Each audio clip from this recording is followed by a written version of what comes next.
Elio is an evil movie. And I don't mean that it's flawed, or that I felt it was a waste of my time, or that it's a comedic exaggeration or something. I mean with zero irony and no sarcasm that Elio is a literally evil movie. The message of this film is among the most shockingly horrible that I have ever seen in any animated film in my entire life. Indeed, I struggle to find a film that I think has a worse one, although in the coming weeks I am certainly going to try to find some other examples. Because it's not without company in terms of the fact that there are many evil animated films, but I've never seen one quite this blatant. Now, in order for me to make my case, I have to briefly, or as briefly as I can anyway, summarize the plot of this film so you can have context and, like me, be astonished at what the moral of this story is by the time the credits roll. So we begin with an introduction to Elio, who is a little boy who's just learned that his parents are dead, and he's going to have to go and live with his aunt. While at a museum display for the Voyager 1, Elio sees the Voyager Golden Record, which is the information disk that contains a bunch of facts about Earth and humans that was launched into space in the 1970s, and is notably heavily associated with Carl Sagan, which we'll come back to him at the end. And he becomes overwhelmed and excited at the idea of going to space for himself. Now, despite what the film is going to have you believe, this is not the inception of Elio's love for space, but more on that later. It's very confusing how they choose to reveal this piece of information, but like I said, we'll get to that in a minute. Years later, Elio is trying to get aliens to abduct him with a ham radio and a colander because he wants to go somewhere else since Earth hasn't been too kind to him. And since he still has this deep, abiding love for outer space and the concept of aliens. Two kids come and mess up his stuff, which leads to Elio's eye getting bruised, and he has to wear this medical patch. Elio is forced to go to work with his aunt, who is the commander of a Space Force base, but I actually don't know. Like, this doesn't really make any sense to me. Do they allow children to go in there? I didn't know that was a thing. Maybe it is. His aunt showcases a total unwillingness to listen to or believe anything Elio says, even as he's telling the truth, by the way. I was minding my own business, taking in the night air, and suddenly these ruffians attacked me. While he's there, we get an introduction to this conspiracy theorist named Melmac, who believes that he can contact aliens with a special device. Elio steals it, and he sends out a message himself. Now, this is where I'd like to offer the first of a few genuine compliments to this film, because I would be lying to you if I said that this didn't make me laugh way harder than it had any right to. This is Elio Solis of the planet Earth. I come in peace, and I'm super excited to join you. I'm creative, hardworking, shredded. So please come and get me. I'll be waiting. Okay, bye. Love you. So the message causes a blackout, and Elio is forced to go to a youth camp as punishment, where Bryce and Caleb, who are the two kids that beat him up earlier, are also going. His aunt does not listen to him at all, despite his protests that they're going to beat him up. So when he goes to the camp and they beat him up, seconds before he's punched again, an alien spacecraft arrives and freezes time. Elio is taken to the Communiverse, a massive assembly of alien species who join together to promote technological advancement or something. It's kind of unclear. Where he's believed to be the ambassador to Earth and the one who sent the real Voyager 1 disc. We're introduced to Lord Grygon, or Grigon, I think it's Grygon, an alien warlord and dictator who threatens to destroy the Communiverse because they won't let him join on account of his innumerable war crimes, and he brings up an armada of warships to do so. Elio agrees to be an ambassador to Grygon, whose title is Blood Emperor, by the way, if they will make Elio into a real ambassador. Elio creates a clone of himself that is sent to Earth in his place, and he gets thrown into prison pretty much immediately upon his attempt to negotiate with the Blood Emperor. There, while in prison, he meets Glorden, who is an alien worm creature who is the son of Grygon, who is totally rejected by his father because he's empathetic and kind, while Grygon expects all members of his species to be genocidal Warhammer 40k cyborg turbo murderers. And we also learn that Glorden is extremely conflicted because he will soon be forced to get his own permanent suit of murder armor. See, all the worm creatures have to inhabit these robot suits to regulate their body temperature, and also because culturally they're expected to become literally incapable of anything but war. Ta-da! Whoa. Every Hylergian gets one when they come of age. It's got weapons and bombs and stuff. Ooh, and a cup holder. It's bespoke. So, if Hylergians took off their armor, they'd look like you? Yeah, but nobody would ever do that. To expose your soft worm flesh would dishonor you and your whole family for all eternity. Which Glorden, being a sweetie pie, does not want. Elio gives Glorden a special disc that allows him to travel outside of the ship, and Grigon assumes that his son's been taken hostage because he's gone. Grigon agrees to leave if Elio returns his son, but the two plan instead to make a clone of Glorden and then trick the dad into taking that and then run off together after realizing that they're both rejected by their respective worlds and have finally in each other found what they sought all along. Elio puts Glorden into an escape pod and then tries to hand off the clone to Grigon, but he isn't fooled and he kills the clone. Grigon decides to destroy the communiverse while Elio and Glorden end up back on Earth. The clone ends up being killed, and willingly, by the way, for some reason. It just willingly chooses to die. And the ant reconciles with Elio, in big quotes, and the military attempts to bag Glorden in order to dissect him or something. Glorden's temperature-regulating disc is broken, and he starts to freeze, but then his dad warms him up by ripping off his robot suit to hug his son. Elio is allowed back into the communiverse, and he decides to instead return to Earth permanently, and that's the end. Now, I'm sure at first that probably doesn't sound like it's as bad as it actually is, and I'm going to tell you exactly why. This is the most terrible message that I've seen from a Pixar film in a very, very long time. So where do I start? I suppose I'll start with the whole clone plot line because that seems a pretty good place. So setting aside the issue of what it means that the space empire can just create seemingly fully sentient life and then terminate it at will, which is horrifying, the clone of Elio is explicitly everything that the real Elio is not. He is obedient, he's incurious, and most of all rejects any love of aliens or space like the real Elio. At first, his aunt is all happy about the clone of Elio because he is exactly what she wanted, but the reason she ends up rejecting the clone is not because of anything it believes or how it's not like the real Elio in some abstract personality sense.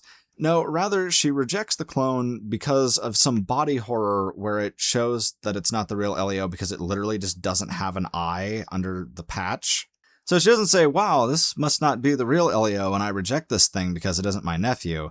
Instead, she rejects the clone because the clone is Clayface, basically. Now, when she reconciles with Elio at the end, this theme becomes even more clear because Elio essentially becomes his own clone. That's not even the whole issue I have with the movie, by the way. This is just one of many horrible things that I'm going to go more in depth about in a bit. But Elio becomes his own clone. He removes his costume that he made all by himself. He forsakes his love of space, he rejects the communiverse, and even lets go of Glorden. Glorden stays with his father, which is something else we're going to talk more about in a minute. But yeah, Elio's big revelation in this movie is that by rejecting the most central element of himself, he can gain acceptance. And you think I'm kidding. The reason I said at the start of the video that it was important that the Voyager 1 encounter was not the origin of Elio's love for space is because Elio explicitly is not presented as having an unhealthy coping mechanism or something. It's not as if his love for space and aliens is presented to us as some flaw that he has, and it is also not something that just came about because of the death of his parents that isn't a true part of himself.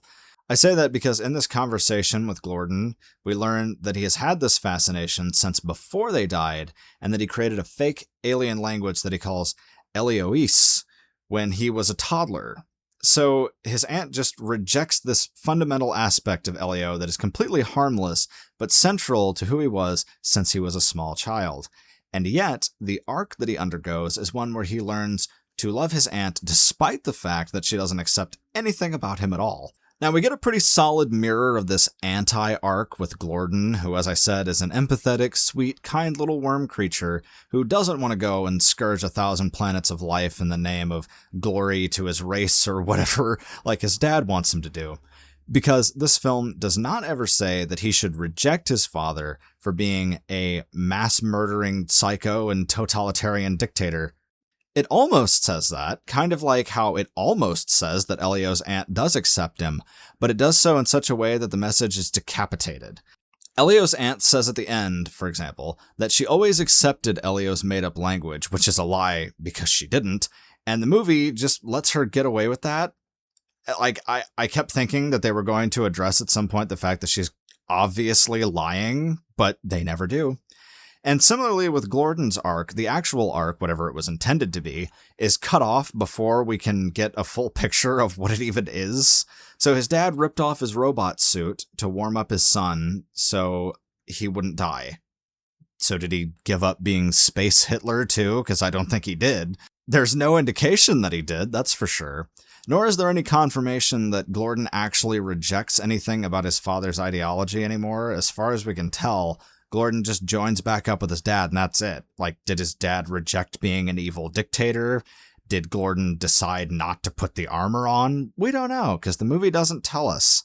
So what we're left with is the message here that even when your parental figure is a military stoic who rejects everything about you, and also is just blatantly unjustified in doing so, you should still choose them over anyone who does accept you. Elio isn't a bad kid or somebody who needs to change. He's just a kid who has a harmless hobby.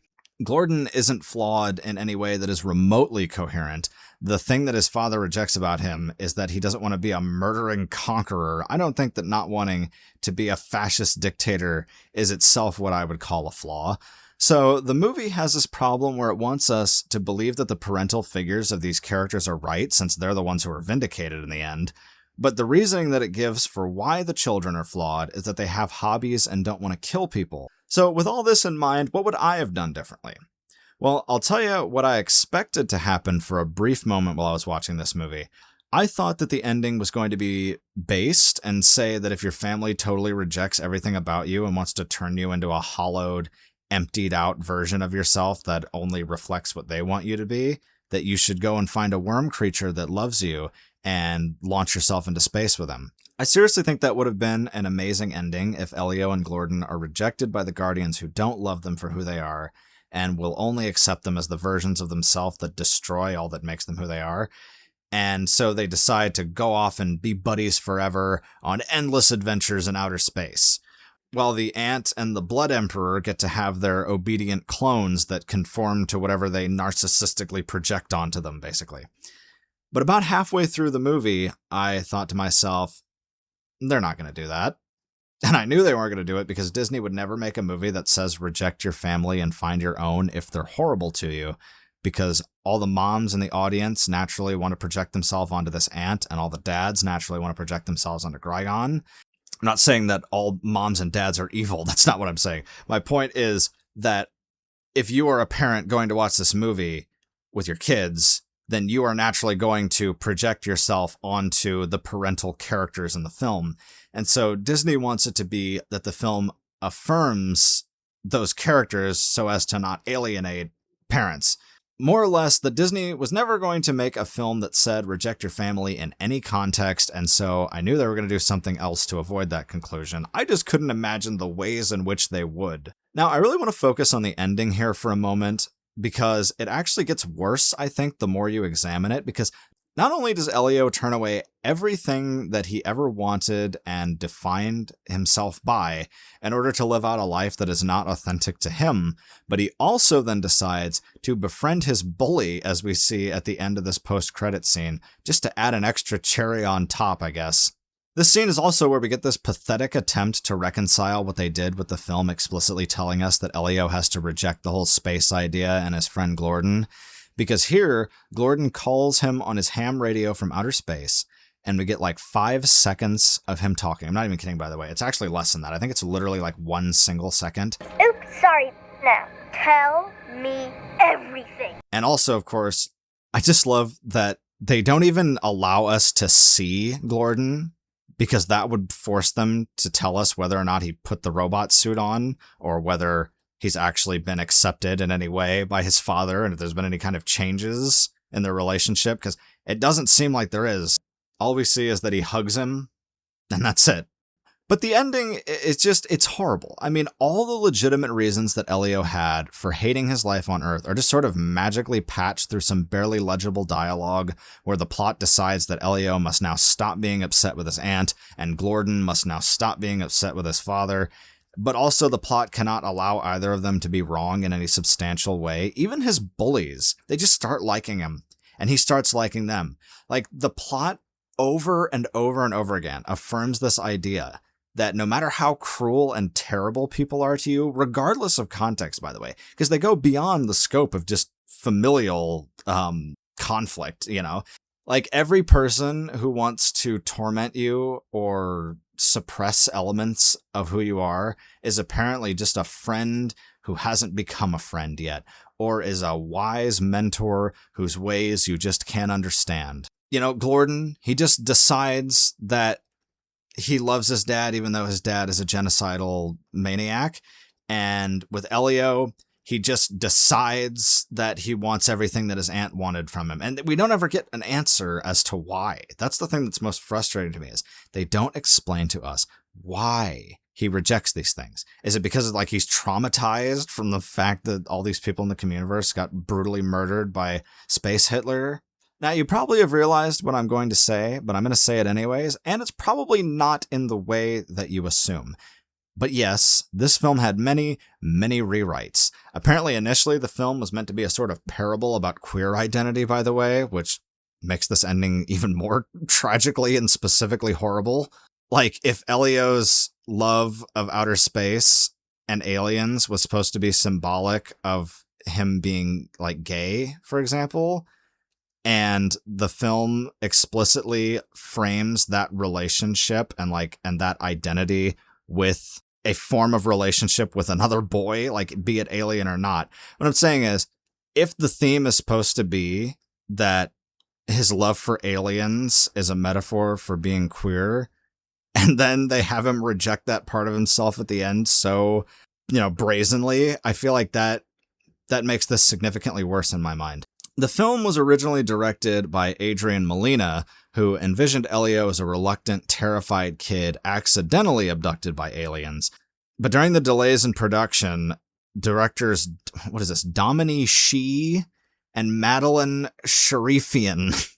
Oh boy, I don't know. I probably didn't pronounce those remotely correctly, but I'm also not going to bother to go and look it up because it's not that important. But they took over and reshaped Elio into an aspiring space nerd who intentionally seeks out alien abduction. The overhaul was primarily driven by a desire to give the main character more agency and supposedly to deepen his emotional motivations.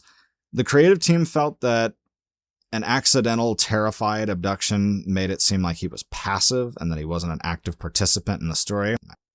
In the original version, America Ferrera voiced Elio's mother, who was named Olga, but following the creative changes, she was replaced by Zoe Saldana, and Olga's role was changed from Elio's mother to his aunt, which was to make his life more unstable and vulnerable on Earth. This, to me, is worse because it means the original design wasn't anything like what I said my ideal version was. It's not like they started with the outline of a story about a kid who wants to escape Earth and then corrupted it into a story where that desire is punished. No, rather the story was so different initially that this arc was the intention from the beginning of this draft. Meaning Elio is not a misunderstood movie, it's an evil movie. Now, it was pretty remarkably unsuccessful at the box office, although it seems animated sci-fi films just always are, and overall seems to have left virtually no impact, but it also deserves that legacy because it's horrible. However, despite the fact that I think that this film has one of the worst messages of any animated film I've ever seen, I do think it's worth giving one bit of credit to it, and that is for the character of Elio. Not the decisions that he makes, but just his personality. I found him to be a delightful character. I loved his energy, I thought he was hilarious, and for a while, this movie tricked me into thinking I was going to like it because of how much I enjoyed watching Elio himself. Given that most Disney characters are virtually identical to each other in terms of their personalities, the sort of warm naivety mixed with sincerity and hyperactivity was a delightful combination. So I was even more devastated, I think, because of how much I thought that I was going to like this film because of how much I liked this character. Well, initially anyway. Likewise, Glorden is adorable. I love this giant worm creature. I love him so much. He's one of the best parts of this whole movie by far. And honestly, I wish that he was in it for longer because it's kind of strange how much time passes in this film before the secondary main character is even introduced.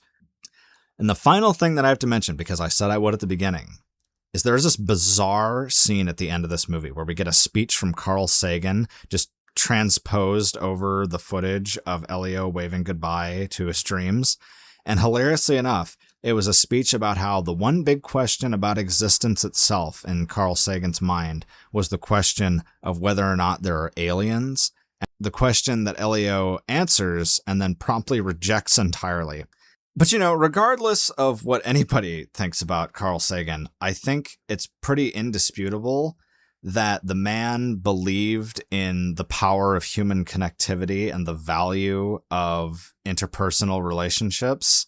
And he also pretty indisputably, I think, would not have told you that if you find in this cold, barren, scary universe a worm that loves you for who you are, that you should reject that worm.